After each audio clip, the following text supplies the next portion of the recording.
gana gambire ngo birebe ninda utingo mukozi wa TV uri kujwara kashana kabari Minister wa Health acengerwa ko bajwire bibi n'amapeshaga kumanya. So now oturya turebe katabantu yo nijwe ko aba bright suits ndibashanga umura grand icombe ko cyo kiri mu town na high street kandi ko kutamu abuza bright suits no gendera kimwe mu duka yabo mpango irimo abantu bakumanya icyo gukora kandi harimo suits zone in different colors. You never see me here with the same no bojwire sutati nesati ya yumtano na neta ya yumta muntu nujwire busya akata ikonka hati chikaboka jot kambe nkakwasiza aha ngaranga to kashanga netwarwa kashinyoni mbanjire website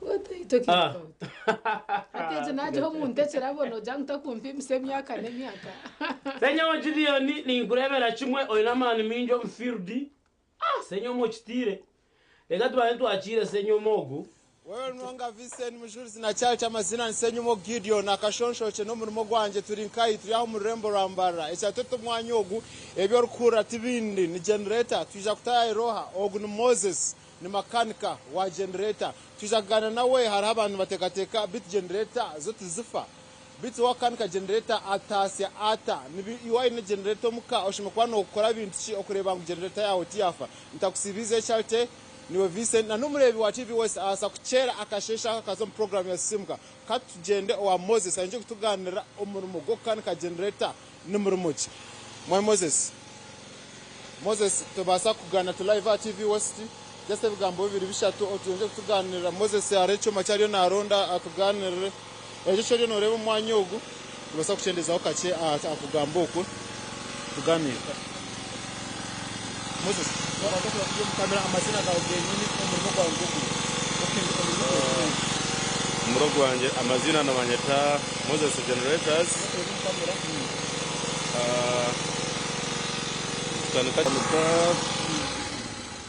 okay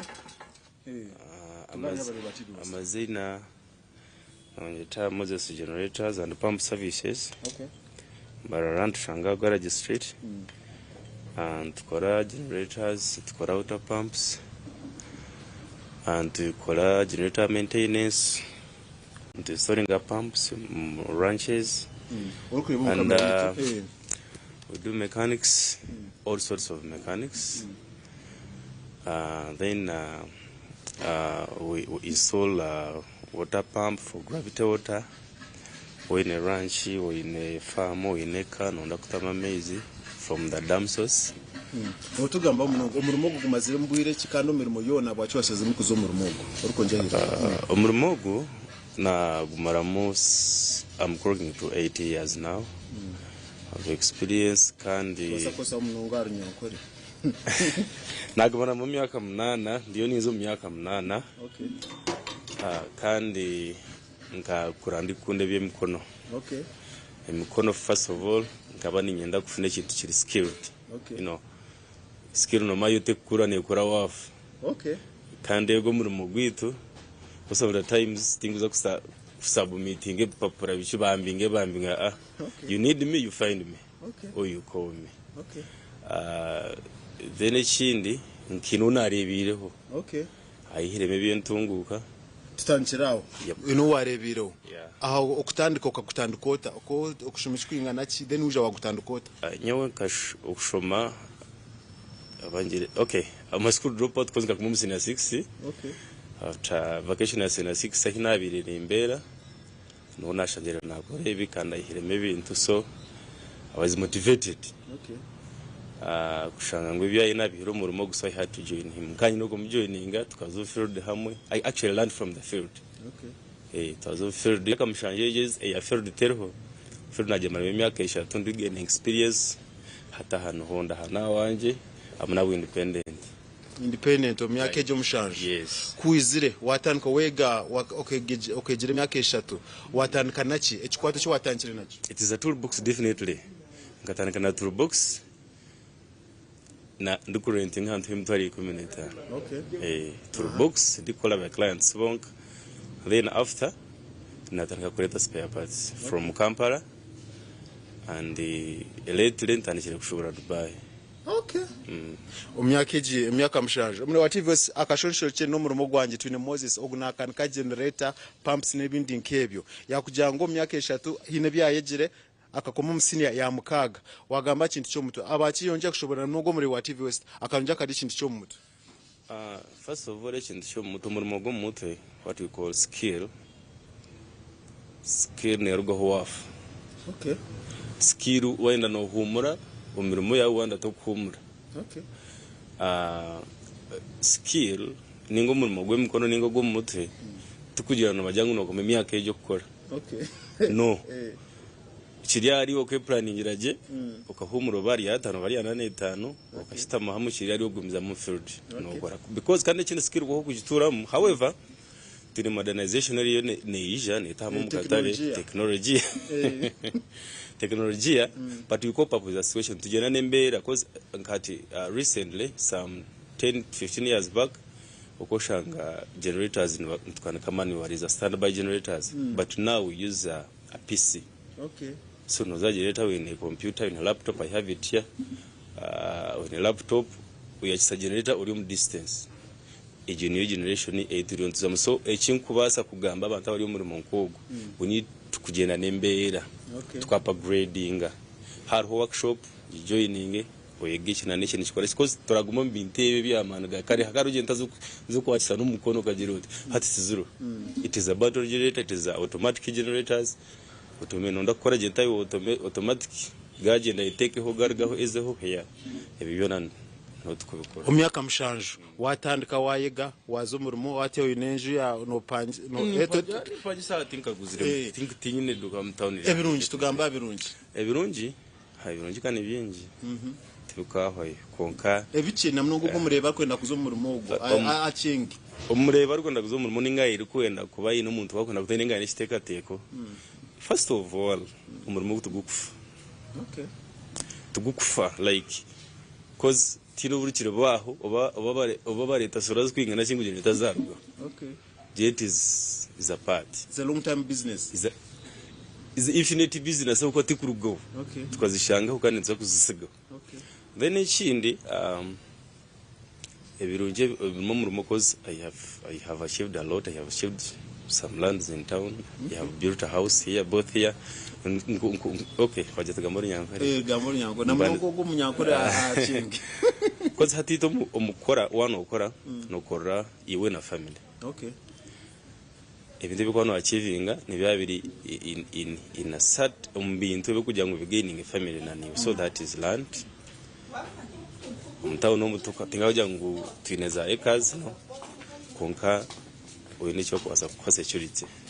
Ebintu byo kwasa kwa security umtawo na no mchara tuborganyone ndagarumpara hehe kandi abokumanye nabamanya ngo warabiro nujya nko kugumuntu naza kurugam kungukara ugumuru karayarugam so abinjene bampikirira how did you do it okachikorota nyino mwana konkanabo nje no mwana benamanya kushoma sentence. Okay, okushoma ni chikuru of course hati ezireta zo kunagambe kuturontinduka nembera tarugene ndayiba eri ku display ngomuri nyangore tero tukuza kuteka PC akakushoma muri nyangore so natako bano shomas no makushoma sentence kando kajega in short mwana shirongana arenka O level senior focus mwana safuna basa kuchenga language nakigita neki na bampechi ninge cyanyereke iki ninga senior 6 cause twine nabantu abari mu field bine masters batakumakanika. Okay.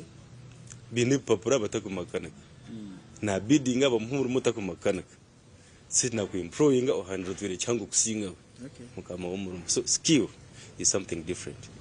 Charte Moses ikintu cyareka gamba yanyuse uriyo mushaho twakozereho orkanika ma radio abiraro amarora amahanga murembo rwambara ni bampangisa bamujweka agenda kanika tashomere konka experience ba senior bamweta agenda kanika hata cyabantu kimwe cya Moses kitashanga Moses ubu tukendera umutyaza kuzo mu rumogo yaza kushanga challenge zashimwe kuba namanya uburemezi umukwega kasitanika no mukwega noteka gumisirize mbera. Okay. Cause abantu abingi nijo murimo akumangu kurugamye mwizigo kubanza ko gwa katano nakaba yatandikire gukora kandi tukukiri ebe bintu bite byo kwega ibi byo kukanika musire nyogundo mu generator za water pumps sure nitaka kuba obedient mazo field mbasaza no field marenka 2 days mutakariri ekindi by clients noma abo abantu binenkora nti makane katarashomera yes, I'm telling you the truth, maja makane katarashomera, but we are different. Muntu akutwara akurebera arivo yo muntu ariyo nayo ramasha ingari yo na anyway basakona gakunka kurera arivo ya hansi munonga goshangu tokubasana buriya tokubasana kubyama nangwa nuko mwena kurabye kubi akahita kuzo bariyo farms makaga abantu umuntu aje nakwebwa natakumanya ngoriyo mutakugira ngo nakwebwa natakumanuriyo niwe yakoreta kunke byo no bigona because your goal no ku gaining experience from that work kandi ukafunama no kufunama actually ikindi cyose akabara abantu muri gumurumo sente ni chikuru konkati yako iri first priority yako iri wayegaho ki ahumurimo gwazo cause toragushangaho honga kuno yakora byo kubinuza gushanga handi ugukoreje kandi bakora byo so experience nishe ukana ukurembeza then sente zikagura of course ni ukora kufuna sente yeah akagamba tukendera izo bari yatanika at least kike watana zingaye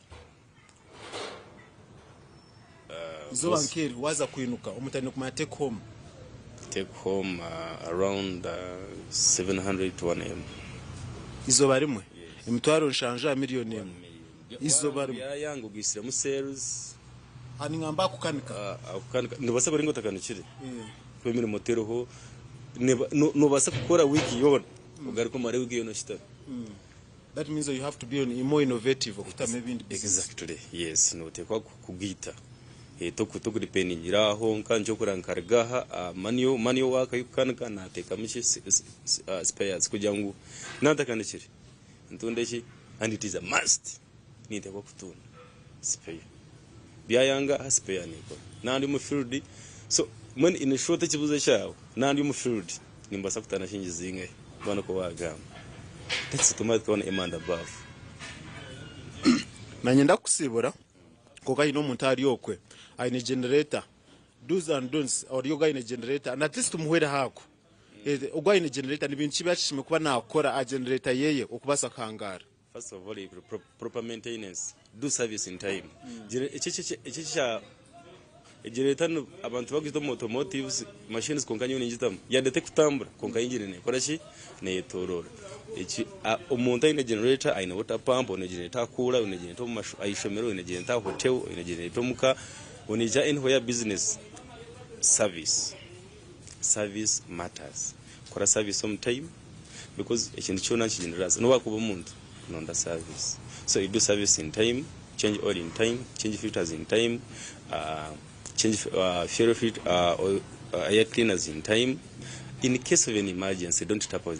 Have an emergency yona, you are not taken uko jinetaji humze oyete ariko makorachi kukanika ninga kurebera ngaba heshi cause tine chanje tukushanga nti jente bene yakana hora ya hindiraka nkonkana areba ibintu biro nagireka oshanga jineta within a second yatera engine wajihurira yahinduriraga konkati you because you know staba nureba ibintu biroho you don't need to know yakranking oshanga jineta iyo waguzire miliyoni kabiri nenda miliyoni nkiko bininga mwenda kugikora basiga uriyo nasigara ndi Moses Generators and Pump Services Garage Street Marara. Hogwe ni Moses muri wa TV West akashonshoche baketa umurimo gwanje program ya Simuka Charity na Vincent oguno mukanika wa generator ebintu namnonge ebyo yagira ngo wano enda kumaraho umurimo ogo reba ngo wakora service umurimo ogo natasi hagati y'emitwaro nshanju na miliyoni emwe ekibuzo kirinti iwe ariyokwe notasi akiri kwingana ki nasigansenyemo Gideon aho mu Rembo Rambara Kangaro mu studio bagumizemo na program ya Simuka yabare mnonga senyamo Gideon aha mu Rumogwe kurga Garage Street mu kibuga cyambarara na n'umugenyi Moses I think he was elaborate enough yaba nashoboraje kandi yatugambira ibintu bikwatirine no kwega ekinteka yangu ni kikuru cyarte yagama unono yege kintu kukora sente kongadi noreba noza kuza kwege kintu gena ne sente ateze sente zwaje nazo zikuremesa no kwega and yet waba patient ukaba obedient kukuyana bikuratanisi eventually you finish waheza kwega you make money. I think yabarikiriya munonga so echo tukitwara for granted kutungo umuntu ari ya TV na igesa nko kukiri so ombite binarebamo ombiyana agamba kandi bikuteka mu bikuru okushoma kugumire hato kushoma nkwetaga ngo omuntu abe namangu hati naza kushoma okushoma nkwetaga ki kurumwe nebe challenges kunga kurumunebe birungi wakuba wahereza icyo kwenda mwene cyumanyise ngo umuntu agenda ari prepared kugumire biraye bitangwe otherwise abana bingi munonga me personally have taken to the garage bagurukamo kwenyine tuwaza kubina kinaki Moses yari anagamba I thought about it because I've been in the garage kukanikise gari kukanikise piki kukanikise motoka kukanikise nebindi ecyo kubanza no shanga no egesi bo muntu ombuhango butokaya kungana kwari nagamba kubi hai nekintu gacace nagira ati nanari kure mpiziri nkamiza yose so now njye manisa ngo mwana uruza kwega gene namangu hariho challenges ata agumisize patience kandi yesugwe abo kwara habo kwibo buntu nakina otherwise koko waheze kubyega you will make money nasi abana mbatwara 2 weeks after bakugira ngo mwana bitukatake mureba yiwe nenja kaboki nyoba kana bangambira kubi bitahandi nienda kuteka ngo ekintu cye byemikono it is now the way to go abo kwa nko kitwire we bari mnonga Moses ninteka ngo abana bo rukushomesa nibega habo kuba nko kumujurizi yakigamba norangu nashobora ekigambo kine bwino kanakeka kasa kanda kureka ngo it is about experience waiza kutunga experience hata abantu batandika kwerondera iyo jaroza kuronda ubusente bwaho naho experience kikabura kwama hata noguma muri yorwe uyetorora konka ko kubanza wanyweza ukatunga experience chamani hata asigara sente zitandika kuronda mwe bari yo mirimo ye mukono mwe baraba basize kujahamera kandi mukabasa kujegesa nabatahi banyu bakabasa kugira kibagira kira kwata muno kugira ngo ubanza wareba harubaho je urubaho narwendwetenge so munshonge cyabo kwa teknolojia izene hinduka kandi rukwijo mu ndimyezo istwine kwa nshoma twatugire aha mashomero but at the same time wanorango bunda kasente ko kushomesa tkarga yoje hati ngobwo mshijo gogo unara Moses nyina maskongo washitamana uno mwegera ho rujungu ugaruko mwegeraho okwama ugaruko mwegeraho kumanya ngo it is about experience ngumano mureba rebe cyari gukora ururo kwa rukugamba ugire hati wo mukope byona canche basika dena hasigara noza kureba wakora wabohurire kikuru nemicwe nemitwarize kana no kubasa kugumisiriza na no kutaho mutuma ahari yeco etibari yondo bakwegesa no bwako bundi utashomere warangu byayanjire konka ukabasa kutangikira aho hina nariko yari talent yo magaragawe just kenda okugira byahuru wa uconka dena hasigara okagumiza mukonka wabo kine chance yo kwasa kushoma harubaho abasa kuza yoshome dena bwanyuma obase kwanguhirwa omurumogo edakika zabasha tunibiri ezari ngumshayiti yo kubanza base we twaza kumura bo kwantwenda ngo tugaruca hane impapura z'amakuru kandi handi hagenza kwa tugaruka no mujenyi witu Benjamin Musita so twine time yo kwestinga kuturagaruce aho niho turakwate gumaha program ya sisimuka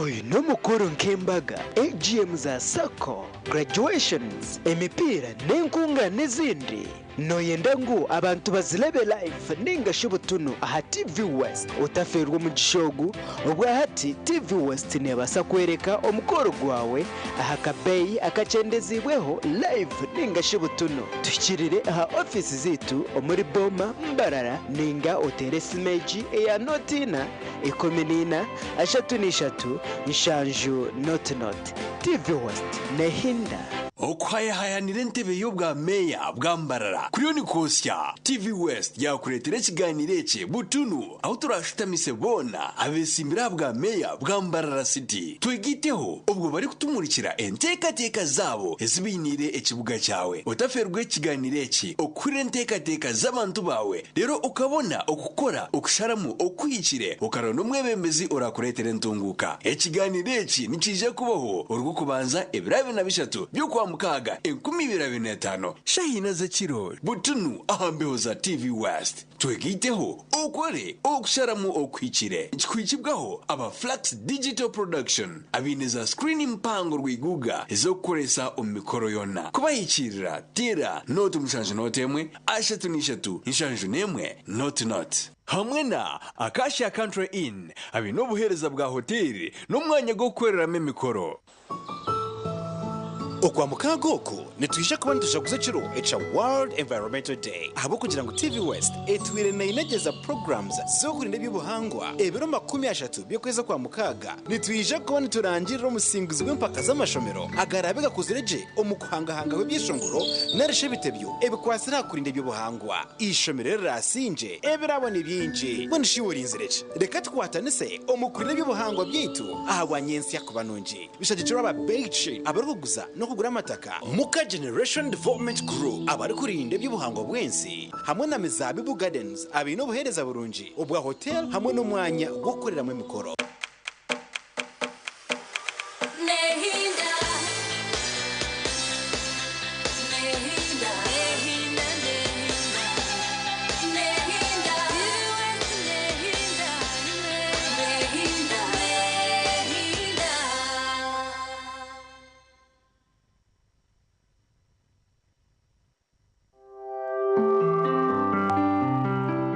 ebyinzo mu mpapuro z'amakuru nibikushibwaho Green Top School Pre-Primary and Primary twine oburaro burungi abana nibaryaje environment ninungi nitukorakoranya talent z'abana hari okuzana umupira farming okozesa computer okweshongora nebindi bingi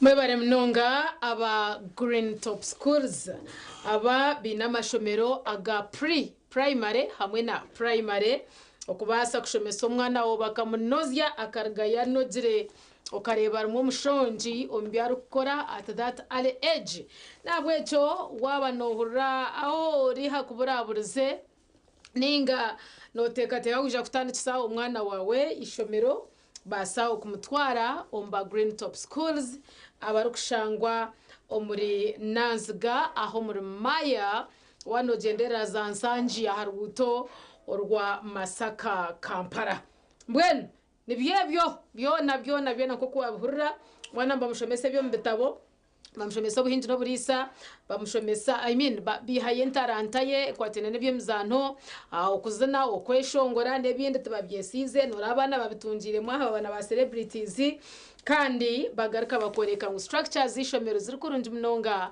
kandi environment neriye green kugira ngo abana nibisya omwisyo murungi kurga ombemere n'emiti nebindi okubasa guma binamagara agarukwesiimisa kandi abashomesa bari international they don't just pick teachers no nebyani nkumanya ukaize cha mukaga no mbakira abashomesa barungi munonga abarukufa aha mwana witu kandi ebyo kurya hakiro mwana guma yishomera abo kumka tumukubarisa nko kwishomerera rukubarisa mbwenu bajanga mwana omutwaro ko babase kumureberera bamutekemo bwenje bakuzentarantaye bamurebereje bakuhereza umwana wa wari class esimu zabo zikopore hascreen aho in case you want to know something that I've not talked about no jakwa no bashangaho kandi bakwakira omundu mizona okubasa okugamba niwe then twine echo kunywa echa sting echo kunywa echo nikirungi munonga habwokuba nitugarura amani nitugarura okubaje wawahurira kubi emikono no gwimse ohura gutakwimuka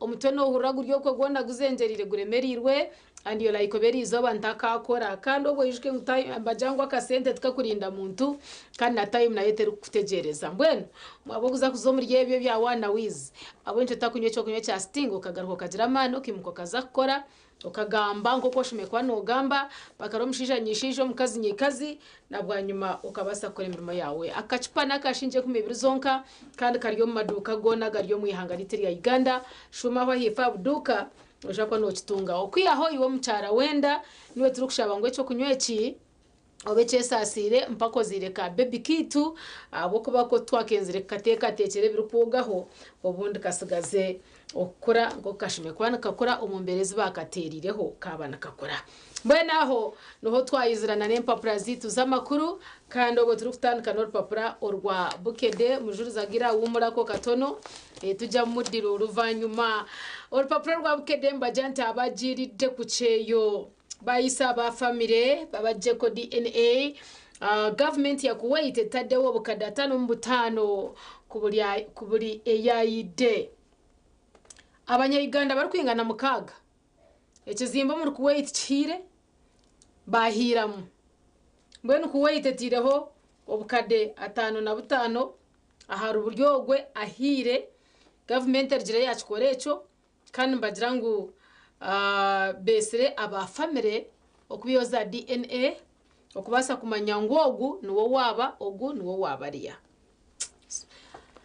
bahumuro mbusinje ntwa wakaza kukora yahikayo bya bebi mbibi President Museveni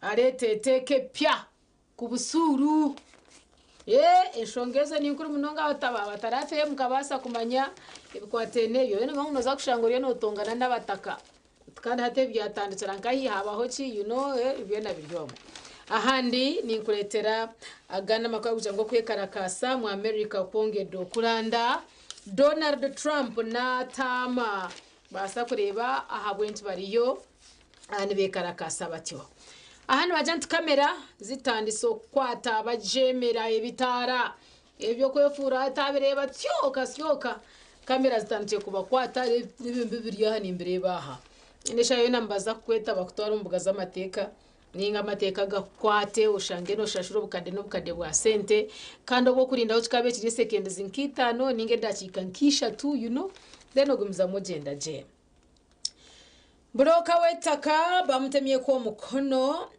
negugwa wali as in seriously arwaha tingma bamutuzuro bwa broka ninga just am describing abo kuja ngo ngumurimo gwa rukora barapapura bya then abasajja abaganyo kubagata mu bavire sabasumba wesaza ekuru Elia Kampala Paul Semogerere wabuda abakaza bamaze banga mu bufumbo nga abasajja baganyo kubagata okubavira badde waabwe bawone ekibi. That's wrong. It is very wrong. Ekirungi wabishoma mu Ruganda nganore nincenga cenga mukache amwe Catholic. Tokshima ngo buno bushwere bwensho. I'm a Catholic but who has read a bit and St. Augustine in his book where he with the Confessions, faith seeking understanding. We must always have faith, but faith has to be regulated, guided by reason. If you are a cleric who says ngu abantu abatakagisirwe bamarobwire umushwere babargeho baze ainaho kubatawe waretwa side hari iyo mushomya yakora iyo muntu mwikiriza ko inamagezi because ebe bintu bibintu bikira gukora idinga. So in most cases ntutora naho kimwe bingi, so some of us ntutora naho face okwikiriza then amagezi tugihama hato baza goriyo munyadini to baza goriyo munyadini atwiche varevo oruko advising umushija ino mukazi we bazira abana because it is not anywhere logically ngo abana barigira mu bushwere obo nibaketa bata ngo nibo bakuzakurugamo doctor nibo bakuzakurugamo minister nibo bakuzakurugamo mushomesa nibo bakuzakurugamo mushaho nibo bakuzakurugamo na president. It's not logical anywhere. Now you are advising somebody. Abantu bamwita mukazi ubazire nawe abana babiri. Ekikwereka ngo no mukazi we niki? Muzire mu mwana. Kuzara mu mwana uze ngucetaga ngo ense banze turende tutamburira go mukatimba. Mujuru zo kuzara umukazi w'umwana kibanyisa ngo yabo umukazi wawe. Does it stop me from being the father of the child? You are the father, yes, it is okay, but nimbasa kuzarwa mu abashija nkabashatu. Yes. So mwena namba muri bibanyi. So now hati nyeno ngambere yabo kwa hati no twa. Mujuru stoka birebera umuntu kusikia myaka nkeji akakusigaho, akuzire mu abana bashatu akakusiga akagenda akashwera kandi akagitwa. Uri akabari we yakire iminge byo mugisirwe takusigaho. Iyo no gira ngo eje mpeta manyonji. Konkana mangu eta trist hine byo kwa netasa umugara go kuborumu. Yes. Nyowe nani mujuru wabara nanye myaka 8 ondegwira tinjine naho kutora. Nebinte bitukozere hamwe nonyoreka ngo wafura buto mukazo wagitana wagitwa nawe. Ukuriye mujuruzi. Kutwa iko mushahejo waheza wansigaho nagumaho ndi nyenka tinshwerwa handi. Nyine debe y'abana nayo jinsigire nebinte bitukozere hamwe wafura biteko mazina goriya wamugita kutaza umuga y'amateka ngo mukazo shirwo gisirwa niwo twamanya hataho nogeze kumanyisa kimwe no mukazo wawe statement are poisonous. Not at all, I'm telling the truth. Hatishingwa babyosire. You cannot advise women who are just married bazire n'abashija. You do you know how many conditions itita dine yitanya katurukiye bunebwe to bushwere bw'enshonga ubu no bushwere bwe kibi ubu no bushwere bwatiza twija kwemera enegwe ya no mishogarongo kamugamba tinkanshwiru na hasi twanture twaside ye dini mujuruzi mama ushesha mbuganda na charity atakuhinduka kashingwa hinduka na mujuruzi we have seen this happening tuyani tugamba abantu bari batureba abakazi ndabatureba abana ndabatureba abashija ndabatureba abantu bibika byo n'abanyadini bari batureba aba bakaza bakwabura ngo bargari biba nanda kubataya nanda kubagirata. Does he have a solution? Hariho factors nyingi as to why people are not wedding their lovers. Maybe financial reasons. There are so many reasons. And let me tell you also, and you see Charity, that we have two types of knowledge. The knowledge you have about something before and the knowledge you have about something after. Now, I have been in marriage at a certain point I wedded. I'm now in marriage after wedding. It does not logically tina chiri ngo umuntu utagiswe takunda mukazo. Ese senteze watiro omukugito ko no fachi. Oko no fachi ko no rwanisi bose. Some of us have made some small social capital. No buryo banywana bobajangu gito. So it was just for the sake of kutrangwira my party and I don't regret it. Konga I never know ngwembaga ne stressing umuntu because money came. Now what I'm trying to say Charity tina chirologically kandi ogomnyadini nyenda mugambire ki aho Justina kana za kurata ngo wagitwa no ndijo obu watunga kuriya abo kugira ngo ine that no it is surrounded by lies, misconceptions and mushirizi yo tina chiringo tagisirwe nayi no ndijo hero kandi tina chiri ngo burwe nagisirwe ariyo makashemeriro kucyo tagisirwe some protection somewhere no to advise women ngo akwata bakagisirwe nabiba ngo babasigeho poisonous tariba no mwena to kubahabura ona ndakuba yambachi nanda kuba yambachi nanda kuba nyenda kugambira mukazi wogwe natarbar you are just cohabiting in case of anything yakukari yokusigarore gucire kandi to abakazi twinamagara magufu mbona kumugito takuregura. It is okay. Agwa kuba ni mbari mbangu nakushita mu bintu naguma ni mbireberera nintunga kishebe kwa nintunga. Obali no ntunga mujuruzi. Okureguka tinkwandira konka kwa protected by what? Ngamwene. Nabango umuntu nakubinga no munju oye turabakanyama bakukiriza bakutambira. Araho bwira twiza kwatu yo musimu. Mujuruzi have not experienced anything about this. Kanyoka na it's not exhausted. Ngobanyo nani ntegate yangu uri umukazi utakazi tinkagira ngo uri kashaba kazi ni manyiva kuraba mwachi waura ngo rero amanyeva kuraba mu bahakana sechi no obabuzo mukwaba kazi and take it sent kare wabo uri umukazi ushwirwe gumana baro kujiro kumutwaza ubwo nyino kurara nawe akuzirema abana. Does it stop me from being the father of your kids ngwaho kwanoza kweko ma ring manji na ninjura ninjibika mujuruza mwamba twetira amahega mwabe hakana abantu mwabatomba je kumukutura nabo kumukupangisa mwabasigamu urunoza kungambira ngo ribanye namna gani mbona hatkari musigeho ibanye namna gani no manye kandi abindi muzakubasigaho numuzakuza kugezaho kugaruka mukugira ngo mushakano judaka konka no mango abo ntifuruka tubaje no kushyira ku mwana muteka ngo tubonetse ngo bagarukira bitano ushota abantu bingi tubagambe bari no barabamo after meeting kano shang twatwara topic mpango hareje abo nchitakwa tugirekiraho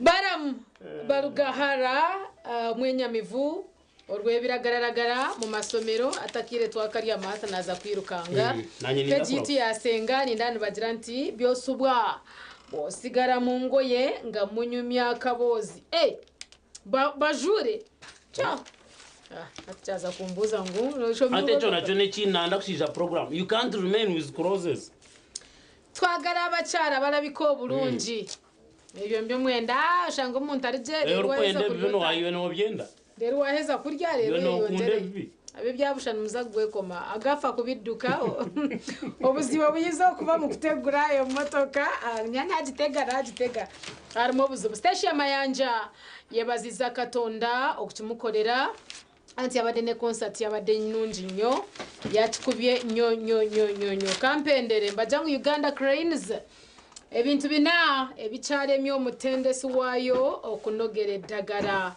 biryaha katare kabazani omurburaya nako bakatamu then ibindi byeshomere na shiringi zawe rukumi rwa sharuti barwerizo ezinsirinje 12 orupapura the new vision front page rashabatiya kandi urupapuro rushanje myanya yona nangwa n'urwako rwa Charter Uganda ururwa bukede narwe omyanya yona headline negambeti mu 7 probes war veterans missing cash zinzawo zikabuzamisha president ayo nagize kumanya hakabuki amamanzi gakuzibwe kandi baza kuzibwa biryaha berebe clerics told to promote wealth creation. This is good.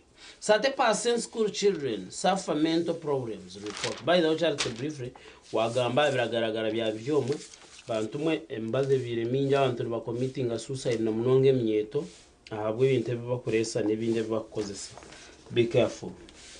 7 warns against mismanaging veterans funds. Biryaha budget eraza kushomerwa kusanyesa kare kandi echi nekintu kikuru munonga no manyo mu mateka president we minister of finance kungana ashira kudelegating amati akasaija biryaha nabo echo tomorrow but one urwakana to expecting a budget reading hanuya biza kwa no bireba na TV West. Ahandi bajan clerics should support the religious policy agagona namakuru garyaha mu rupapura.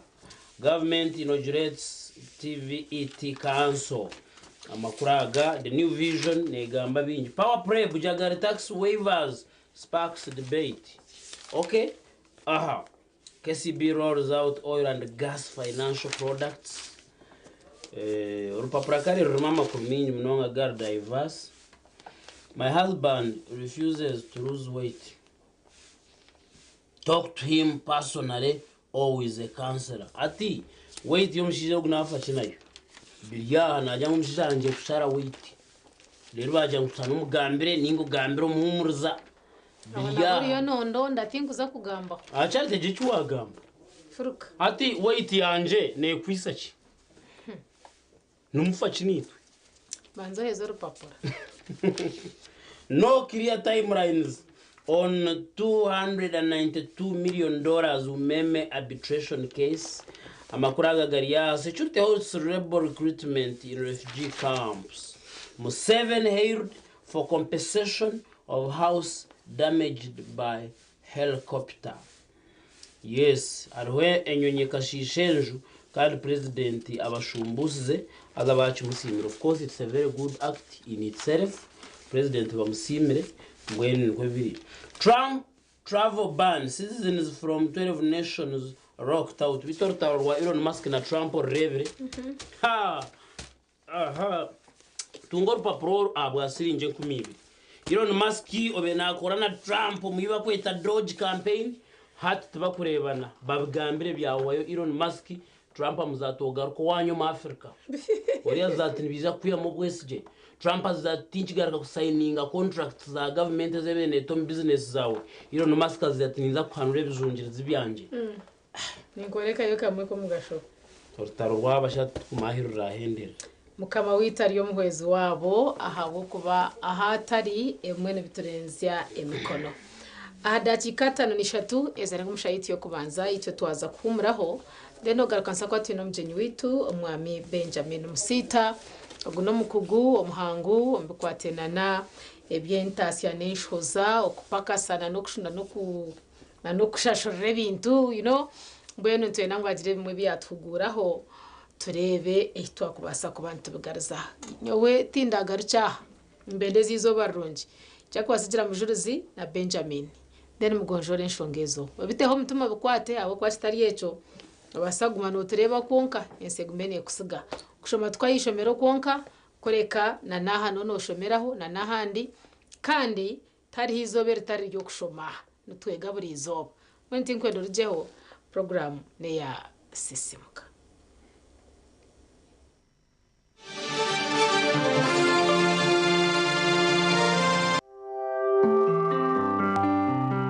Ebyizo mu papura z'amakuru byabambi kushibwaho Green Top School Pre-Primary and Primary twine oboraro burungi abana baryaje environment ninungi nitukorakoranya talent z'abana hari okuzana umupira farming okozesa computer okweshongora nebindi bingi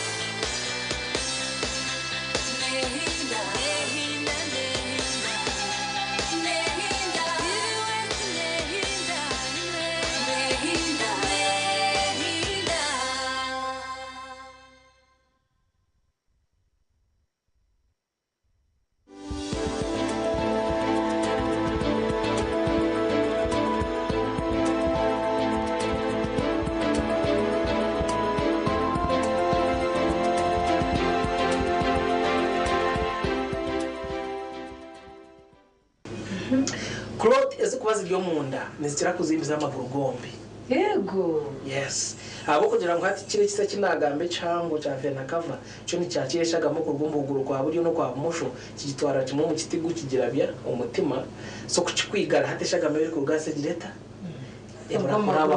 atoshanga amaguru gazimba again ninyanda cyari temba warning n'abantu bakutureba pain nebetaruhu abantu binata kushasha azimbire kanzimbire nenji then of course koko mara chamara kurugabo wajeto mwara hari shaka muri yacu kondro yacu twarumbisye ameno umutima immediately no stopping aho shika 30 nubo waya kwiro mutonzi wakwanjire so pain nebetaho no kuzimba kura kweyongera buri shaha ni kweyongera buri shaha ni kweyongera watandiko mukasheshe kungana maguru gona hati gazimbire neberi Kurote yombe haha nekira kureto kwisya kubi kandi ujuke muna kugira ngo bwiro bwinji kurote zo magune zo munda nzende rombe haha so kurote yombe haha nereta sudden difficulty in breathing wabo tineshonga all of a sudden utandika kwisya kubi kurondo muyaga mu mpereza oxygen ncyanje mansangu eki cha kurote cyaje yo munda ningo mu maguru cyatambura cyazo umutima akweshaga mnebazo umutima umutima guciho gucyangu gisindika mbiha hatoshanga ngo ishaga mayane kurwo umutima yanera wo mu bihaha hati habanda merokare hati mushaka umutayi no kwisya kubi munonga nana tutuka nana hajira nayashaka ubwiro bw'injegera ezo mubabyaza hako ikira kule mu kwasendinga yes chikakari kachoka mu oxygen ukakora sembazi menje standard omuntu nabaje so kongo manyiso one okuzimba kuchinga munongo kuzimba amaguru haza uyine makateza kinagambo inenda ishaka mate kutambaraje utambira umbasi urwire nsigo ine potassium mpango ningoli obese obese n'abanda kabine kilo ezikusinga ezibashimye kwa bine ninjira kugira problem no kushobora obesity buri muntu abantu nadangu wale umuntu akutambura hano ari muhango ubwo wale obese konka ntikira kugira ngo height yawe buri bwawe nibwo bukudictatinga ninga bukaditamininga woyitesheme koine. Okay, musemo unoza kuba uri mugufu no itakira nkaga ni 5 woine nshanju kinano in excess. So obeste ningo rwirensugu ningo inenda ninga bakushemize ningo hendekire ofunira accident then okareba watanga kuzimba then umanyiso kwa clot nebo ngatandika. Okay, yes. Amaya tumwana abanyakoya n'abakigabine urufumu rwo kugira ngo ibare iri kurebwa tera mufuka bano runyango ati kumanya. So hati what is important nekintu kira kugambira abantu bona nyo mu kushomesa kwanje no kugira ngo ikintu cyo kumanya kitakakutwa utura gutyo utakugira ngo utura gutyo utakumanya. So number 1 risks ninga obutezo obutwagambaho nagamba ikintu nka obesity obuhango so making sure ngo uhagaraka ahakiro zawe ezo shemeye ko boine ahabulingwa bwawe. Okay, naronze ngo tukugati ivotagambire exercise kokito ntumango exercise na no kurya emirire mirungi good eating habits nibyo bikubasa ku maintaining kilos ezo shemeye ko boine.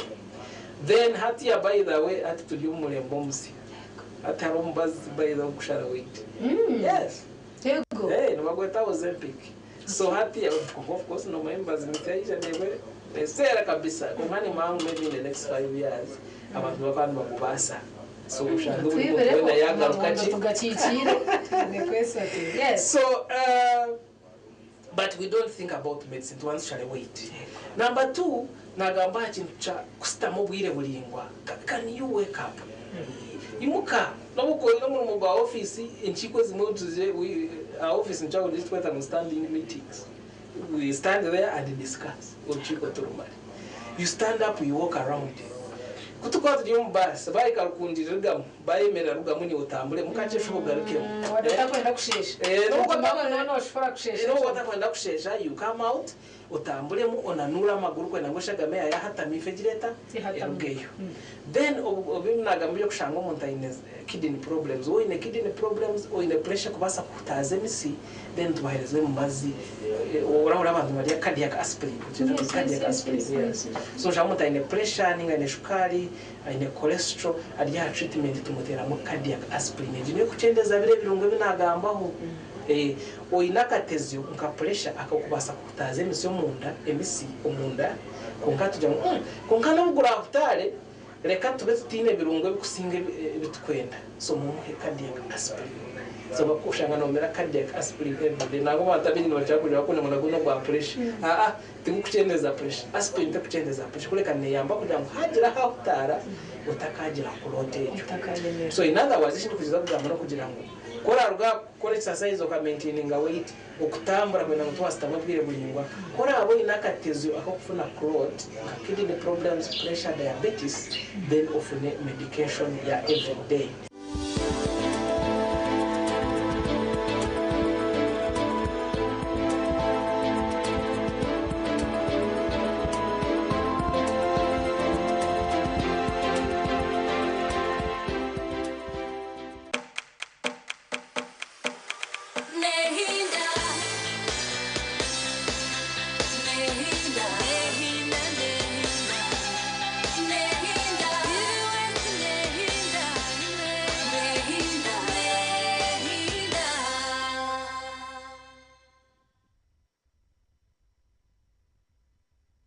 aho naho kandi twatandikiraho program simike gumireho bitu ati akanakire ko mujenyi Dr. Benjamin Ryaha musita omwegesa wa economics ezo abantu enda gamba kitwena abingi turukwetegereza kandi kitwena corruption is not a new thing to us nekintu cyaburije kiturukumanya ubushomankuzi no butuyesende nyingi munonga na wara reports zitazimwe na zimwe abushomankuzi no costinga cyangwa ihangeri kandi kimumbi inte biturugambaho every time and again ijero mukugamba kwa mukuru wihanga state of the nation address kandi nayongera kugamba ko ara fighting corruption it has sparked debate seriously abantu barkwebuza nikibasika kitecho how new measures nziha abo kuba ijero twarana bareta one of the ways zo kurwanya corruption baka proposing icyo bayise lifestyle audit kungana cyo cyenyine kiringe kitakora because at one time tukareba mu issues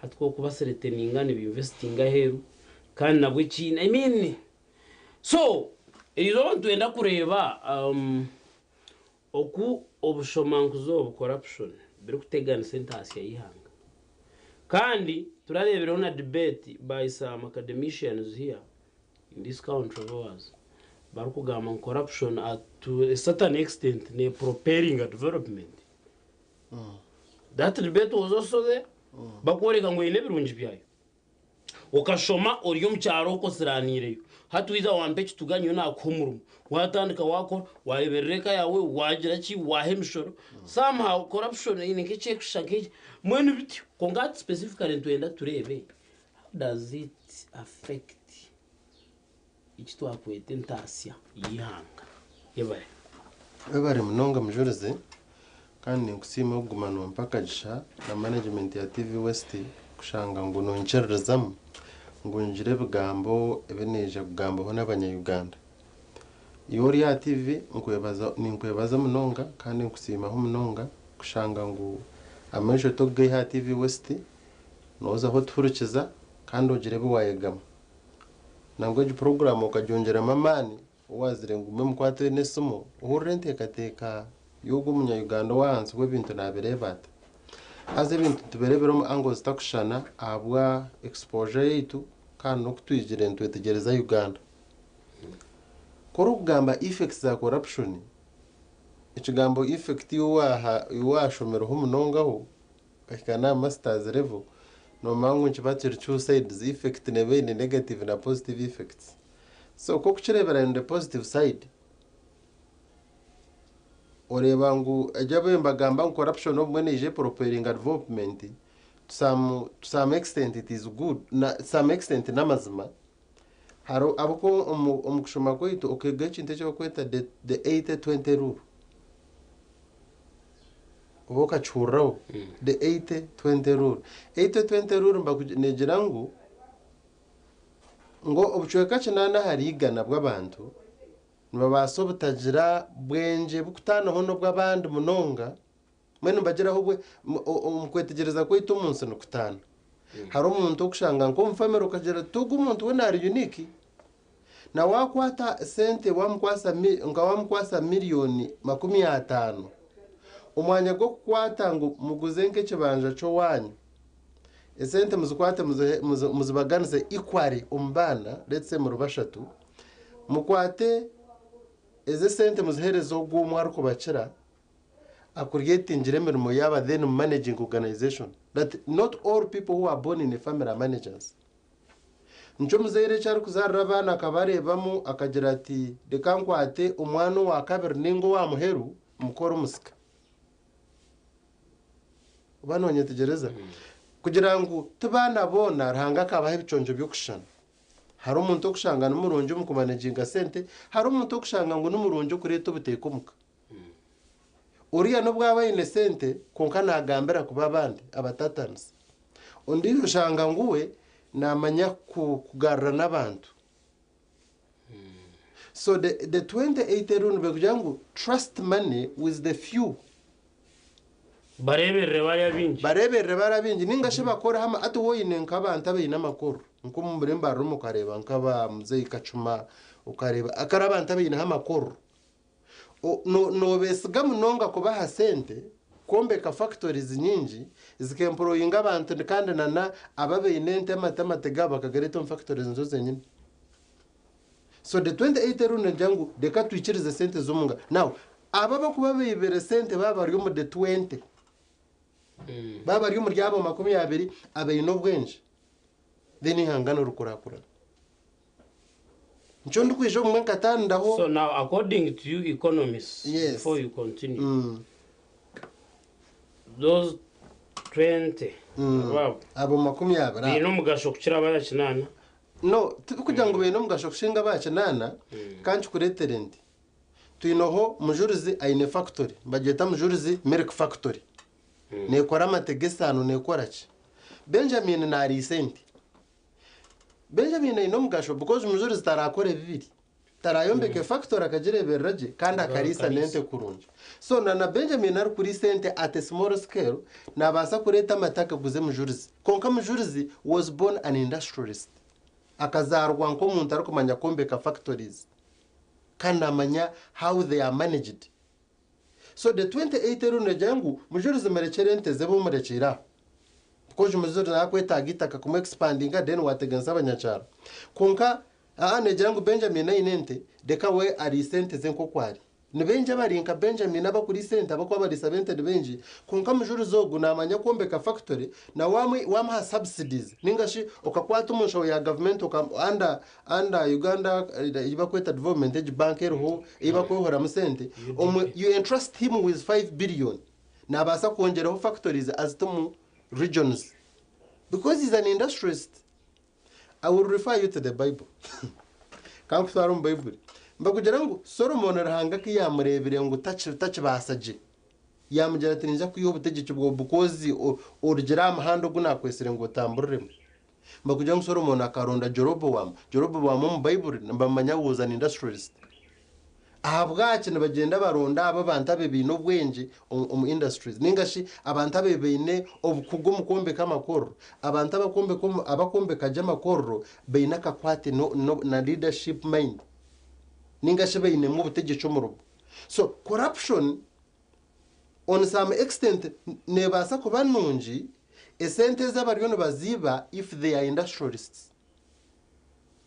Akato muryebe bikugasira abandi kandi bikemporoyinga abandi kuwakoze kwasire mujurizi who is not an industrialist sentences kandi zakfu nagira kintu kinateka it's also in the Bible nyowe the challenge I have think makwijuke mitweje yani it is okay konka ina Yesu yazengwa boro baraguma hevero byona haza iyo statement ina yarje bamsiga perfume baje somebody complain I think it is Judas akana itegereze byesenze yaje ati perfume should have been sold for poor people nevin then atoye ngwa boro muraguma na hevero byona na ko kuba no kwata esente zuruho zona bukwana hata hanu kwikibaida wara ka Uganda Development Bank na obundo uburyo za microfinance na izi sente nizihebwa abagiga na hata iki cyo anoshobora the 28 rule norebera chimengu it aims at promoting that 20%. Ichikumanisa neruka yo munonge brossominga but with the purpose yo kuyambere yabandi mbweni kanozo icyobere cyara chimengu omunsi natego kutura amabantu abakura abantu baguma hiba kwa quality tekargamons habwo kuba eshahe zindi ukora mu jurizi nyo nani ndgo mu office shamukaga ukija shay kubone mu kanshanko mu office iwe no tegereza government ekatugira ngo okutanda kemero monshaha ibiri koko ikamurumo obanzora abo mu office ya mutahi wabo musheka wija nakatogo wagura nebishapata amahanda wija runo ubanzo biryo mu office aba ondo gondijo yije kumenemwe agumera computer nakora. He's coming up with new ideas when he's so innovative and creative. You can never be the same. You can never be the same. The initiative ya mjurizi kujatkanje let me go and associate with this ogomuntu mukuru. This man is an industrialist so that I can connect to the ancient anointing emuruho. It takes a man arukwenda kubatyo. So the 28 rule in the area of corruption nabanza kujidefendinga in the area ababaziba beja bakombe kama hoteli bakagato mcharo cyo wanyokwe imwe abana baguza mate ogo omujemu ningashi ogo mwana the middle person abeneja kugura mato wanyu abena abasera hotel baje leta baje batarbajo nabagira ngo amate mutagata amezi mugarete mugaguze ogo wa hoteli. It means umuntu wakora ogwaresere ogwa ibere sente konka kazombe cyesama koro no president Museveni ya besinjire kumwakore lifestyle audit mukaba auditinga mukaba ma sente zibibiri nibaza kuzukwata because benje mu rubo bayombekera amajuza ya Canada bagagura South Africa bamwe bar Nairobi abamuda bari mu majuga ga Europe. So ababo nabareba nkabazugu bihangere because patriotism as the first nanka nbazeta NRM ino kwari kuzeta muzei are they ideological ideology zayo yo kubanza patriotism then oza pan-Africanism, then socio-economic transformation. A patriotic person takuiba sente mu Uganda akazugenda akaziteka hand. Bitume patriotic naga kwa ibireza. Nabona no, harimo levels corruption it's a foundational issue. Mujurizi reka kwe mbenyenda kureba ho umuntu mu mihango. Umwana yanjye ati okuza kumureba noza kutereza miliyoni 20. That's the foundation now. There's one person that is treasured kujango omukyo. And I can also guess him no nenta mugana. Nwako mataringa ati so much so that umuntu namurira. Kugira ngo okuza kureba mujurize orango yahire office no itaga miliyoni 20. Hatka naze nyine orientation kanje nenguze binyine nzu kuhereza. Naze namureba. Nobone nanye n'ikintu cyo kugasira ihanga. Nje banki manyisa ngo ohiremu unless I have a liberated mind. I will transfer the same pain. Buli omo we narija rukwendo buyambo wanje. Ohiremu oba liberation banchete ngo bo wajunurwo mu mutu oba how do I call liberation? Umuntu naba atachine bukwatwa ari nko chungwira. Wo achungwirwo mu mutu we. It's a mindset issue now. Ohiremu na achungwirwo mu mutu kine nashashwire miliyoni 20 kureba mujurizi. Kugeragera kuyanyamba. Icyo wamuhiro cyo naniyo kiraza kuretera. Nanye nahikanti ampeyire kugira ngo wano yenda kuza kukora icyo banzo ndabiremo. Ninga kweje kwe ampeyire sente nayombeka factory. Nanye ninza kunyiga abakozi aba kugira ngo nyihe sente zinakoze riki. Izi nashashwire ndukuza kureta ebi imwe n'umuryango nkabitungira busha. So that is the foundation. So corruption in this country is a foundation issue. Bible nekugambira ngo if the foundation has been destroyed, what can the righteous do? It's a foundation issue. So no baza ko corruption ejo muyanga neteganisa munonga neteganisa wareba nko umuntu akurye mbazi y'abasirimu. Nyonka ferwo ho marme wa ahari rwarumbara arukwitwa cancer. Chemotherapies kizabuzire yahikarevo yo kumjera ngo atwa kusibiriro kozo mu cyarofe. Ebiroke mbazi kugwa muhere mu mibiri. Pain yo musheje yarabere mundu kureba. Tuine sente the pain night and day kumaranke bironka bishatoka jotogo mushija. If I had an opportunity nyoko nabenye nkechika cyo kumutera umuntu akafa ngenza kuchumutera. I'd never nkanta karaba go muntu arukora bomba sase nkaburi. Akeka mukwatorsha yo ruona yagumane shuma. Konka obusaso byabaye nakuja ngutakara bihomeza maraka. Na hurra nasya nkareba reiki ubanjete nkagehe no munsi. Wabugana jo muntu ayibere sente za chemotherapy. Mujuru zo muntu yaye nembondo namutera nafa. Omwana we it is very painful. Omuntu tu akobari inko mu cyaro kwa kurya ibyokurya bye ninga ryaduka ibintu biro gukora jowe nabaso butacetegereza. Konka wowe no mu rweyire. No, hatu yo mwihanga. Yes. Ishicho no gamba doctor. Most people have testified. People have confessed. Umuntu naturo kwe abihurura mwanga tukore no gamba. Biba bitakora sense. Most people have come to testify bwanyuma yo kurwaza. Na wakargaha akazahirwaro. Hatebe byenyine byo no gamba bwanyuma yo gumana bigamba ari kubihurura nk'ebitebyo. Hatabireba.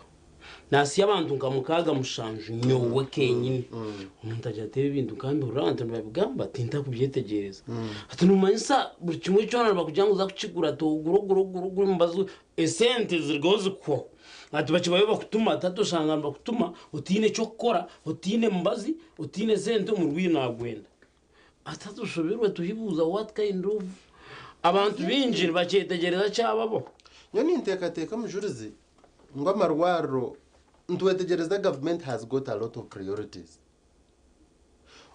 Tari economy eri gukora umunsi wo mujyona ninga shihanga kurakurana rutabanze n'ibyo biri kusasa. Ito ntwikiriza ngo resources zuru. Abamwe bikiriza ngo they are scarce. Konka the scarcity of resources neba nergerera abantu abazurumu. Mujurizi no basa kuba umworo kandi uyinenti urukumi. Konko tambare nkumworo. nkaba nkireba omubarisa before muzeyi arikwija kutransform aba the cattle keepers uko oshanga omuntu aine ente 10 omushaija omwe w'itooku akaine ente nyingi ndikumwijuka gye akagira ati bakubamuze ngu bishi tojunwa ati shashi natungerera ente zange ezi emwe katembekera ntayayo tinkweshanga omu iguru kungu omushaija ogwabe nabaasa kutunkyerera n'ente zakeshanga omu iguru akaba natuura omu kaju k'ekifuuho. So it was a mindset issue. Omuntu nabaasa kuba omworo ature nk'omworo arye nk'omworo ayebona abonese, and even you reach at the level of sending him to the grave kandi aine ebintu bikubaasa kumutwara omu irwaro konka nakugira ati ente yange ngiguze nsigaze ki. Ubwo n'omworo hariho obworo nobutaana aine ebintu konka n'omworo. Hari abantu nk'abo shanga nguwe ranga because he never got a liberated mind akasente kajiro mu nshona akareba account naguma nazireba hati buri mwazi no mshanga mpuno na bia barye mpuno barya bia kugira ngo esente kuzo rabamwe hangana nabari mitengo butakwata sente because nabareba to gumuntu kanincu mwenda kana amuhe sente akaza bia nempuno kanaza kufancha kare namuhe moto keje kana kujuvuga kubo mweka mwita omwera hanga bagerere mbabazi out of their ignorance. So nadini kugambira ngu kworo kushanga ngu chaiza kushikaho kikaba niyo cyahikaho umuntu kargaho kazumirwaro nyona nindengo amarwaro. Why can't we make it kugira ngo amarwaro agaruho garinka government universities no manyangu the university sente zibakushashura abana zira subsidized nukunjoro how sente zitukora ngo naze zukurebera rishomara zikaruraninga furi no government neje obomwana hijomwe obahije ababiri Benjamin naza kushashurwa umusho naza kushashurwa salary nuguba nizibazirigirenka kibanje manisa mu government nehwera mnonga nehwera mnonga universities kugira ngo sente zo kushomaza gume hanze njoro kushangira abanyarwanda bakira complaininga ngo akana ka nasari nikashashura sente nyingi kusinga sente zo kushashura a university. Echo nchiretwa chi government subsidized universities kugira ngo eshashure mshara na nesente to connecting tuzuchereze then yet running because tukwebasa. Now oku evye bushomankuzi biriyo nebitata aho muntu asiya yitu yihanga because twarebe on the other side kugira ngo uriya yazutwara abuga ngatu waza kwetegereza je abazibire mabine bakoze umuntu asiya yihanga oyi no kubirebera mu how much does a Ugandan spend on medical care esente zakubire na abwarukuza kugira ngo asharure esente azitwara shashuze mbazo mu marwaro umwanya go kugira ngo asharure ninga shente yero ente yeberyaho najiguza umwanya go expandinga ahita karye ninga shakongera mu business ye nashanga rukuzitwara na shashuru mu mashomero okuze kutahataho umuntu asiya yihanga no kushanga ngo number 1 it causes income nanka inequality neberho kunga distribution of income hato shanga ngo sente zazo mu ngaro y'abantu bace umwanya go kubeno kwata sente umwanya go kuzitwara mu irwaro ushanga noziteko mu ntunguka ushanga icyo kitaro abakubembazi ko kugira mu irwaro ogo muntu yibembazi yihanga katugire ngo sente ezo embazi burwaje wagishangayo kibanje manisa that is disposable income. It is the money you can remain with and you invest in another business. Umwanya go kushanga ngo esente kugira ngo full education na university level is free. Konkano inokoronda fees ejo mwa urgendo terento juguza ojoje kushashura umwana fees. Kandi sente zo kwenzerwa mu mushoro. Zikabire nezihera abana bo ama universities na level zone zihanga. Harama shomera gine that type of education kugira ngo n'abana baine freedom yo kugira ngo hariho na loans. Nore Uganda ikateka horone z'abantu abasayansi. Konkana zo kugitunga tchorobi. Konka loans zezo zikabezerwa available for everyone. The economy should be in a position to support itself. Konka what are the priorities of this country? Achecho nchimataringa hariyo chibakweta imwenka government numureba checho kubasa gazirihanga. Konka ito mu economics ntumanyango human capital development ne ibintu birimo bwegese na namagara gabantu. Ege bintu byabitara mu order. Because it's from those two ko kuba bano berionti iba kweta the foundation orientation y'abana matters, it changes the mind. Tuina abantu bakurwa mahanga gitakushana mu Uganda. They are from different tribes. Uguno munyankoro uguno muganda ugunichi. Aba bantu ko kuba oriented from the grassroots. Harebi intebyo what we call the foundational issues ebintebyo kubinstiringa mu magaragabo kugira ngo they should never. Bible nechera kusogambere kigambo ngo mwegesa abana ebintu umuhanda goshe mukono batora ko barukura batarugurwa mu kiryo n'ebigambo bya Solomon mu Proverbs. Mu kitabo cy'emfumo ngo abana ba muwore ko muhanda tibakushira kutworeka the bad side. Bible yo nangwa nechobora kugira ngo muboreke umuhanda gushikire ko barukura batarugurwa. Mujuri toshe mukono shomeso mwana wawe, don't do this. Ukwabe no begesa ngo ugunugo muhanda gubashe mukono baraba. Kuba rukura bareba umuhanda gutarugbo bo baryachemanya ngo gutaragutwegisa kujya tumwana shemu ko ari umunju bayishahemu waba kuzaba kumanyecho kuba rukura tabaracirgam. So nana the challenge we have in this country is the foundation. You abana ba umujuru zoberente njirota. The message in the morning is to her nanta barai binjire tinkatunga muru, which is the fact, but what is the truth? No manya facts in zitano ho namazo. So twine challenge je twine yo issue mu country Rwanda za corruption na yitero. Kandi kavu yiti ya corruption ne gumane yongera mu negatives. That as time has ubwire ko gumene bwe yongera corruption ya gumane yongera mu ihanga. But this is a foundational issue. What is the solution? Ningashi twad ba effects wara abantu ko bakufero mu marwaro warebe nguto nimwazi yombe nindugabushenye na rebo ruguto rwabushenye na janzaranga wanje cyarishi nimba ninzibanda harebo ruguto rwibanda rukushobera uyibuzo ureba amahambira wowe nobwo moto ko bwahansa tuciza bushenye wowe neje wote kwesiga abana bakuvuga nkaba taxi bakuza ruguto rwibanda shoka bizo bazabo njyango nibahindura buri wiki. Ebiena no ibuza tukaikanka those are all effects of corruption.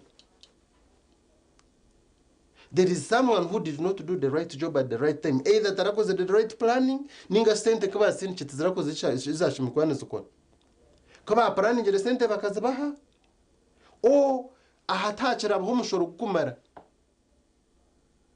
no manisa kurugabushenye kuijaha imotoka zamani zikora bozi kubasa kushashura umushoro nizibazuru kunka tukakankata the level kushanga hagati y'urugutari hicina numbanza musiba abari babanza barabahode oshotemero umuntu inayemerero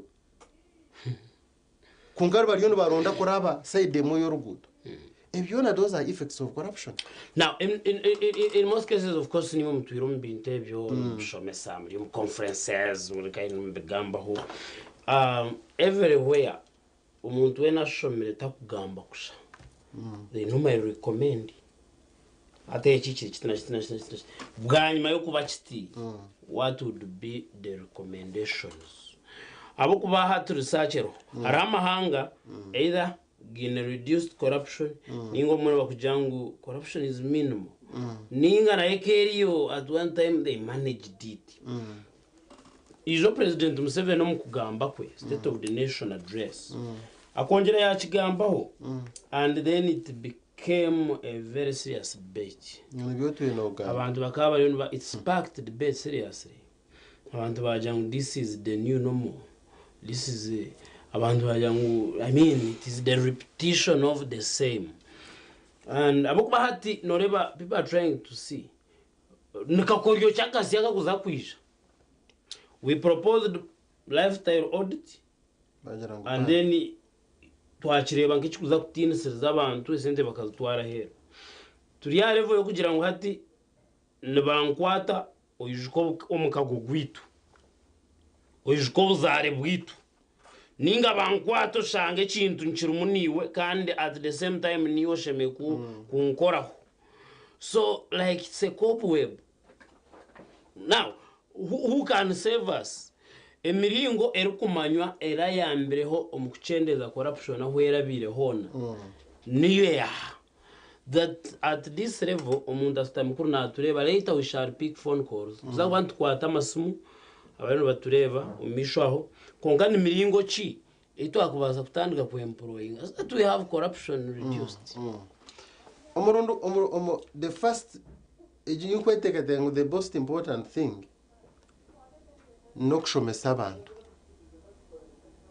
batokushomesa abantu oku hati hari abatachishomesebwa konka kutandika with the new generation actually nanda chekuchakanisa konka ndo yeno utwara waza kushomesa abakuru chikuza kukora because umujuruzi ninga shomuntu ndi ja kunjira bashomesebwa maybe running in a hard way ababa kuza waza no makatu akatinoka henda noka yineka kachira kabisa ka gangere no tachikatayo but is another way umuntu nakwereze nakore umurumo the way you can only teach the order ababa kuru is only positive dictatorship kwato umuntu iberesente mukamutaho ne broad day mukamutera masasi, which I don't believe is the orientation of President Museveni. He can't do that.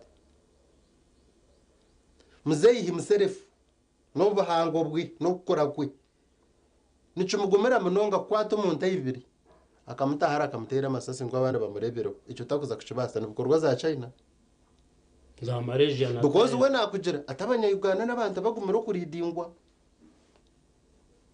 bakarabo mbizu binje barabuku no umuntu notakumanya from whence akatandika ryaro kubakora pite nani nkore na kwecho kurebera wanshaba miliyoni 20 kutwara idea yanje wa mujuriza ine secretary konka wanshaba miliyoni 20 kumureba nzo nashashura what do you expect me to do? How will I recover the 20 million? And how many Ugandans have ideas zikubasa kuyambia angeri konka babashabere sente bare mu bafanaso icyo necyo kubanje mujuriza oyino kutandikira abana bahanze obegese bana bakora bamaye corruption n'ekintu kibi munonga haza kizo mu families icyo kintu kitandikira mu makagaitu kwarga ryabo. To me it is the ninzaga icyo njerize mujuriza ncarabyeho jibazaga marabantu konka mbulire ni kimbe ni ngamba ho nabantu benji nabangira ngo change of leadership is key. Wano mango kutakubasa kwita abantu abibere abakabe cyo kureberaho cyabandi ushimukwa no leta kubasa kubakora. True. Why? I've had men several times. I've not gotten an opportunity to buy in the presence ya Genome Hozi Bakujang, but he hates corruption so much. But Ngunajanga to the level that he can deal with those abarium surroundings, those who are under his management. He's one of the key people who fight corruption. Nyoni teka ngu kakuba hariho umuringo go kubasa kugira ngo you have gotten a leader aine capacity yo kudiringa n'abar corrupt akahikana level kugira ngo tabinire sasi nabasa kubataho in a broad day aba bakuru because kuza kwegesa abahanze no kutana cyara abakuru abo manyo murate nabagira chemus example you teach by being exemplary. So now hatino ko kubaza kutandika kugamba corruption we are fighting it kandi tukamanya nchaka yesterday ngo no na nishindi kuja imukongo rwanse corruption yesterday tukurebere no shashura abakuyambe. So now nenda kubasinga icyo kintu unka warabyo senteze ngo bakuyambe but so to me nintekateka ngo kuza kuyo corruption mu ihangomo it will be a foundation issue and that thing will begin with the leader. Yeah. Ninza kurinda mwebembezi ayakora telemuze kuza kureba change ya corruption mu ihango amatko gawo ntugari reka tumure kace program cyisisimka turi ya TV West umcyuge cyambara kasozi boma kandi akawumara akatwakaraga teka kuganiraho ni mutunga views zikurgokwe mabare kutureba katugari cyandaje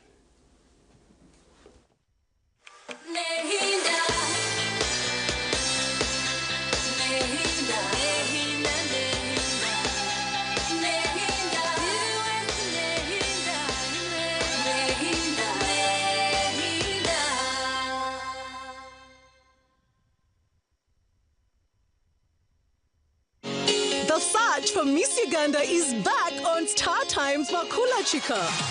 All regions compete for one crown. Who will be the next true Ugandan beauty queen? Do you have the looks, the brains, the confidence? This is your chance. For registration, log on to www.missuganda.co.ug before 20th June. Miss Uganda 2025 premieres on 27th June at 8 p.m. on Makula Chika.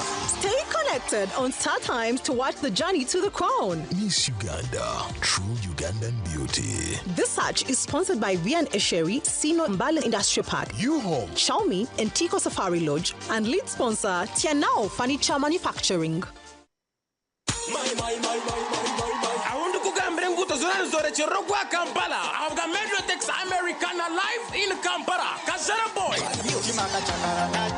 Awuga bitebeka nisibwa shiny event. Sebera na mushanjwe kwezi kwa mukago mwako. Our new club obligato Bomber Road. Ahashungi na Norvik Hospital. Okutama mutwaro gumwe VIP ne mutwaro ebi. Gold tebe mutwaro 50. Kandi platinum tebo million mwayonka. Okora booking zero kumanya kushiraho 083 anane mwe 16 na mwenda. Shajugwe Pepsi TV West St. Lawrence University Aquafina Inspire Africa Group Nile Breweries Limited Tim Bakery Starbucks DBC Events Shemi Products Manzi Wood SMP Tours Wonders Beauty Products Simbrembaras Kweshanje Obligato.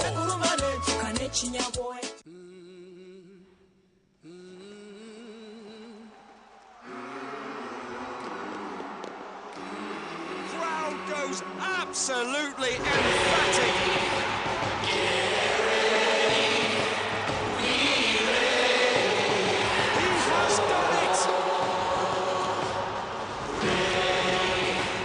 Get ready for more on Supersport, the only place to watch all the FIFA Club World Cup.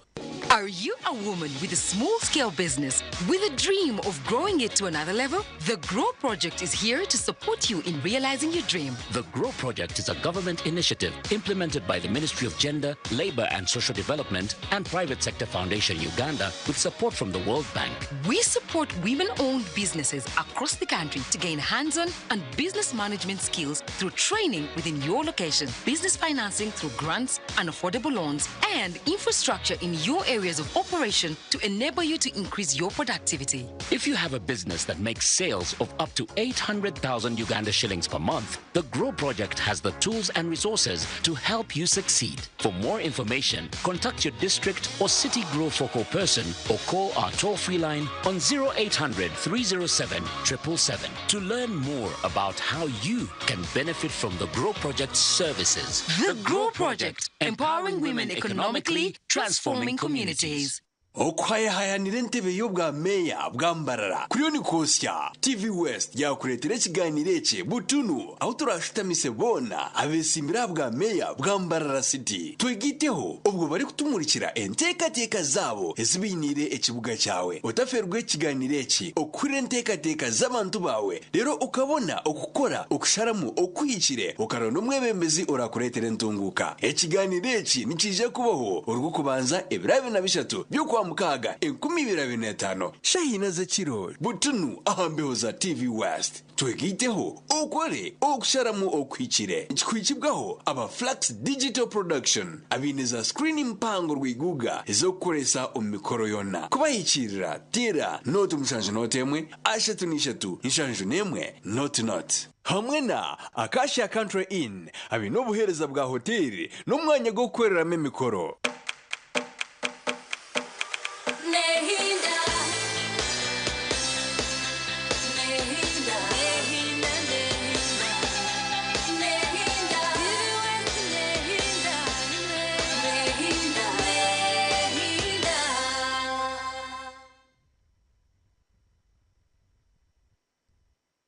ekirisimuka turi ya TV West kandi turi tugenda mu mission ndi Vincent Mujuru turi tureba corruption ga Twitter atsiyaba mu studio nyine mu Dr Benjamin Musita not even not chenda na mwenda niyo sumera there then ukatugambira yoko kubira aka corruption ko sas all tubera ne twata teresa umweje ya screen gikope obe ni watera kandi ko ragitere yanera abamucendeza volume ya screen twenda kururiwe hataba mu distortion ya sound bikatomera nakaba mu rwari tera not even not chenda na mwenda twenda gamba ho ni we don't believe in the monopoly of knowledge itwabari yatu ne bitwantu gamba konkaniyo ino ko kubireba okwe Hello. Yes sir, Olirota. Umukuru umujuruzi na mugenzi wawe murire mutaha. Turi yaho sebo. Ubwo na Ambrose Cenjoga ecyerezo cy'entunguka ku rugara rubare mu ntungamo. Yes sir. Solution za corruption nora corruption yo ni nka cancer. Ni cancer actually. Yashiro mu mushagama y'abantu bona. Kandi kinde fomu zizayo ezogwa kubasa kugambaho. Konka nyo ningira ngo government no bwera abeneteka ubundi kureba ko yarwana so rugwenguzi. Kibasa kujugumira umukuteka no kugamba ubundi corruption as a whole. Oyire kugira ngo etandikira fomu zezo one by one. Aho khereze kituga kwera negira ngo no khereze kituga ekatandikiraho abo kubanyo nindere ngo hatariho muhiji kandi umuhiji nabo barimo bamuhiga kandi byinja bizamunangwa no butendezana oshanga ngo umuntu ari munagira kazo kwata nanka ubundi amwinire nteka mbi bwena agenda abwecho ahabwa personal grievances na interests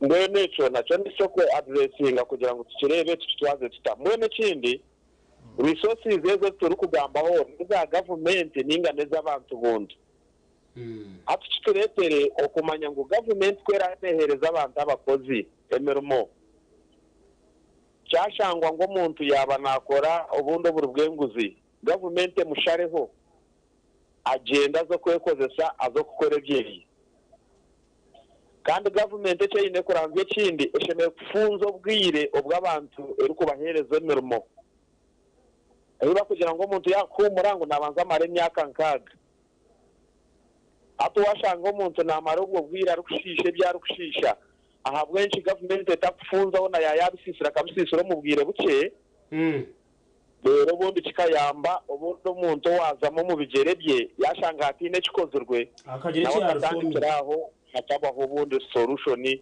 y'enshonga zityo yes Ndukwendera nshongeji yes donc ari ninjangu police omuringo gona kwa ya government dekeranze ahakucendeza ubwire ubw'abantu bari gukora bakumara bakorera government abo kubecho naco cyumba gizo buhereza usanga umuntu aremire ho ngo abo kubecho pakurana ikimuragira kugumiza munakora konka ashishe bintu kumara kire karingo.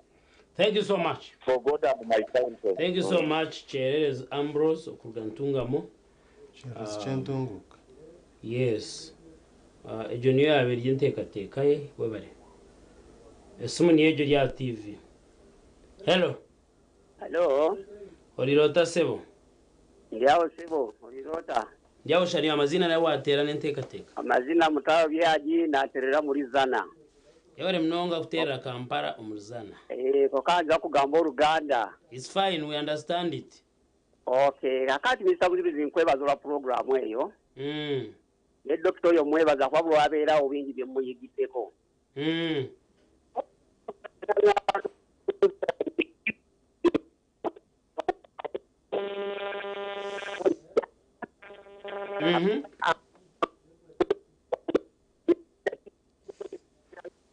Oh, network ya tegansa. You can call again. Kunga Dr. Wurujo Uganda wa Norchenga. Ninga ninya naandika furaha mu studio. Uganda ngajimara mimi akaminji. You can call again. Garka motere tega tu atuchaje tag. Hello. Yenda twate ndijo. Hello.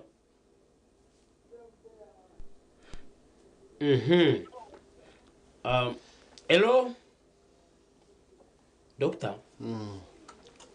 Ambrose anagira ngo umuntu nasisho bwire buringwa or in the name of I agree with him to a certain extent.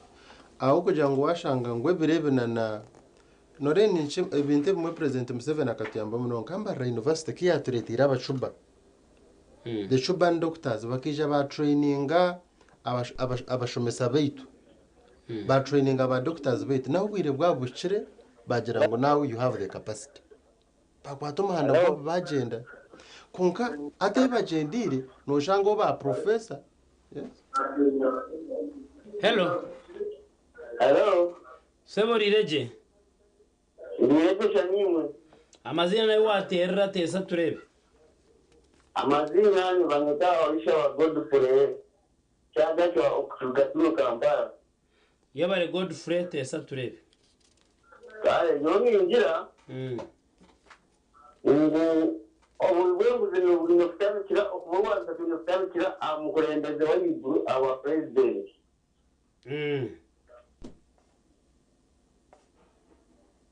Okay, yamara yabare mnongo duchemu example nantachigambye nanko entunguka echerezo Sebo. Hello. Yes. Mr. Mujuzi kabalize point yange. Yeah, we were ga. President Museveni yabadde Rwengo. Ya ishinga state billion ngameka ayogeze nazunga abadikola ko bazuwa abantu abazirwanako. Abazirwanako babadde balimiira gamba kunanga kasente nabuuza minisita bwe kikwatako sente bazigabira baani. Ate statement already yajikolako oluvannyuma olwegikolako ng'era abantu batongotolula bakuja kutonda lw'abantu kati minisi n'embuuza kyekintu ekyo kitandikirawo era alina okumalawo ekyokumalawo enguzi omukulembeze ogwanga ekito kyalibadde akiteeka ni action bakukutte bakuwadde sente ezo zigabira abazirwanako kizirabika ng'ekiziwazigabanyaamu abantu bakyakukomplaininga bafunanga sente lwaki ekintu ekitandikira wakuntebe ya pulezidenti awandise ekintu ekyo omuntu bamukwate bamusige n'abalala balabire ku ekyo baba bajja kuperezaako ku ggwanga erya Japaani oba China bebanga bakyasinza okulwanyisa enguzi awano kyalibadde kikiranga mu ggwanga lyetu lisobola okugenda mu maaso Dr. Nkulamusiza ne mujulizi webale kuwuliriza toyanzege Sebo webale okukuba ekyo nikyo nagambireho mbwana ndio nikushoborera ngu training eji ogoma echerezo kyentunguka ekyagamba abantu mu myaka ebishimukana bakora hati ito twine ba professors ne barwanda oguma mu murumo at 70 years after 65 no twine onkaganeta nango yakajishumye bagitari nkaga konka twine extension yo kugira ngo umuntu nasa gukora mpaka myaka nshanjo je myaka ni mingi jendo zo gukora ibindo yambihanga uko kwenda kuri yamba ogomushije aterrazana iki yanagamba n'amazumu nyonshora ninkugerera nti ninza kurinda General Muhozi nyonko muntu yono basa kuba ino kuhagira konka nyo ninza kurinda General Muhozi kijo mbutegeki tubasa kureba change mu corruption because it start with the top people. Now you're concluding remark. Turukumarira tumanya corruption tuza kuchanduringa watanka nabana bawomuka. Deal it with your own children, show them the right way. Icyo necho kubanze cya kabiri ninza kurinda Muhozi kari ijo mbutegeki. This is how the doctor concludes it. So amaskokiga ryo misho nyenda kubasima abantu batureba kurugashayemo program y'ikisimuka twazagarukira for now tuzakwakira bisisi no Guma TV West mukama barinde zakureba na Nyensakare gume